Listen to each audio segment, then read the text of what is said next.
सीता के पति का नाम ले लेके मीता के पति का काम कर रहे हैं। चीफ जस्टिस ऑफ इंडिया का बहुत बड़ा थैंक यू। मोदी जी बोलेंगे नहीं यार देव मत, मेरा वो 56 इंच का सीना ना 52 हो जाएगा। मतलब जहां पेपर सेट हो रहा है वहीं से लीक हो रहा है कि भाई हमें बीमार से नहीं लड़ना है, बीमारी से लड़ना है। आप यहाँ क्यों आए? अरे हम क्या डांडिया की प्रैक्टिस करने? पूछिए अपने आप से, आप क्यों कैमरा लेके यहाँ आए हैं? हम भी गुलाल भाई के रास्ते पर चल रहे हैं और अगर इस सरकार का मजाक उड़ाना एंटी नेशनल है, अगर इस सरकार से सवाल कर रहे एंटी नेशनल है तो लगा दो 70 केसेस। बस एंटी नेशनल क्यों बोल रहे हो? केसेस लगाओ, डालो जेल के अंदर। क्यों बोल रहे हो 2 सोर्स की फंडिंग है? ईडी सीबीआई लगाओ, करो इन्वेस्टिगेशन, बता दो कितने $1000 मेरे बैंक अकाउंट में पड़े हुए हैं। बस आरोप से नहीं लगे चलेगा, इन्वेस्टिगेशन भी करनी पड़ेगी आपको। दिखा दीजिए, सबके सामने सच रख दीजिए। और अभी मैं बुरा भाई को कहूंगा अपनी बात रखे। उससे पहले बस एक सवाल है, मैं तमिलनाडु कैसे आएगा? भाई अब मैं दिल्ली आएगा, तमिलनाडु में आएगा। तो पहले तो मैं कहना चाहूंगा कि ये जो सरकार है, ये जो कर रही है, ये बहुत सालों से कर रही है। और हमने देखा है कि ये लोग बस सीता के पति का नाम ले लेके मीता के पति का काम कर रहे हैं। ये सरकार में कोई मोरालिटी नहीं है, कोई शर्म नहीं है। हमारे देश का एक और गांधी 17 दिन से बिना खाए यहाँ बैठा है और गोदसेवादियों को कोई चिंता नहीं है इस बात की। और मैं बताना चाहता हूँ कि ये आप स्टूडेंट हो, कोई किसान है, कोई बेरोजगार है, तो पहले तो चीफ जस्टिस ऑफ इंडिया का बहुत बड़ा थैंक यू कि उन्होंने ये पूरा प्रोटेस्ट खड़ा करने में पहली नींव रखी।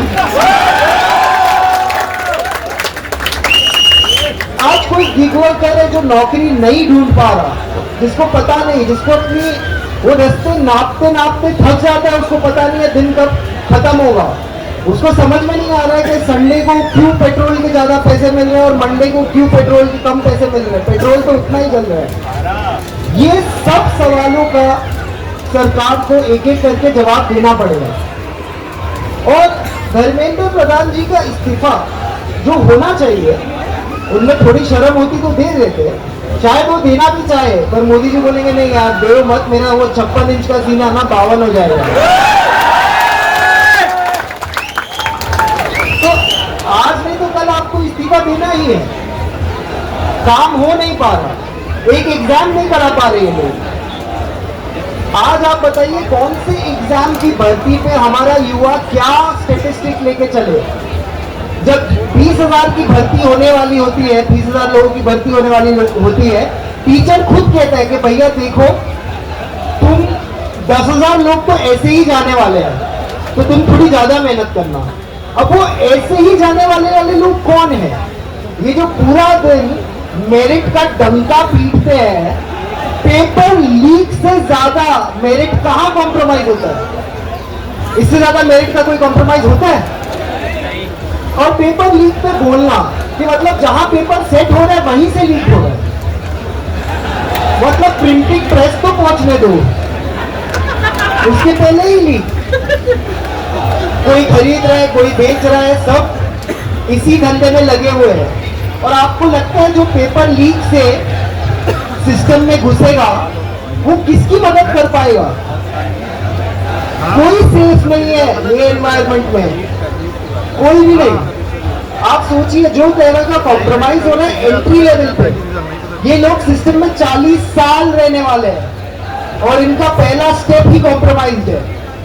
तो ये कैसा देश बनाएंगे?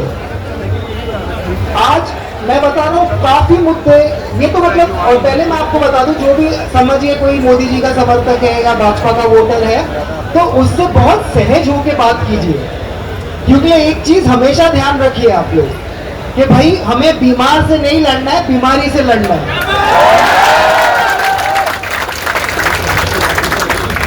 तो बस आप देखिए, उनसे बात कीजिए, उनको समझाइए। पर अगर वो लॉजिक पे आते हैं ना कि हाँ मोदी जी ने किया है, सोच समझ के ही किया होगा, तो फिर अपना समय और बर्बाद मत कीजिए, दूसरे आदमी के पास जाइए। ये सिलेबस को साइड में करके आप 6 महीने का गैप देके फिर रिवीजन के लिए आ जाइएगा। पर मैं आज कहना चाहता हूं कि ये देश सोनम वांगचुक जी के साथ खड़ा हो, ये देश अभिजीत दीप्ते के साथ खड़ा हो, ये देश वो स्टूडेंट्स के साथ खड़ा हो जिनके साथ खराब हुआ है, जिनके साथ पूरी तरह से अन्याय हुआ है। और आगे जाते हुए हम सब मुद्दों पे बोले। आज हम धर्मेंद्र प्रधान पे बोलेंगे और इसके बाद हम एजुकेशन सिस्टम पे बोलेंगे, इसके बाद हम किसानों के लिए बोलेंगे, इसके बाद हम बेरोजगारी पे बोलेंगे। हम हर मुद्दे पे बोल सके, उसके लिए स्पेस रहे।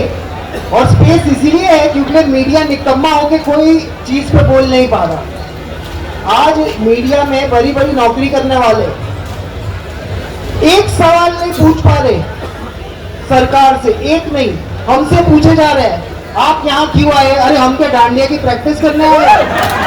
पेपर लीक नहीं होता तो नहीं आते, पेपर लीक हुआ इसलिए आए। अच्छा आप आए हैं, दूसरे क्यों नहीं आए हैं? अरे भैया आप पहले डिसाइड करो आप क्यों आए हो।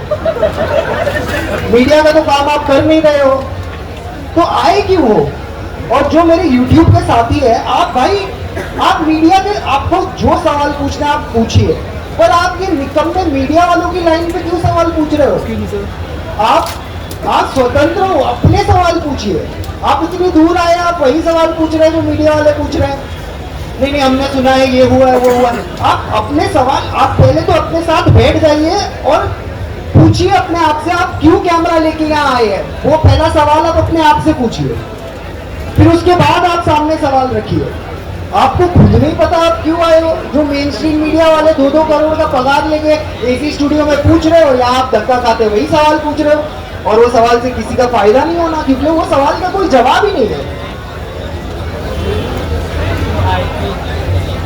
तो मैं आखिर में इतना ही कहना चाहता हूँ कि जो माँ बाप अपने बच्चों को ये प्रोटेस्ट में नहीं आने दे रहे, और जो माँ बाप डर रहे हैं कि अगर उनके बच्चे यहाँ आ जाएंगे तो उनके फ्यूचर का क्या होगा, अगर आप इतना डर रहे हो प्रेजेंट में, तो फ्यूचर बचा ही कहाँ है।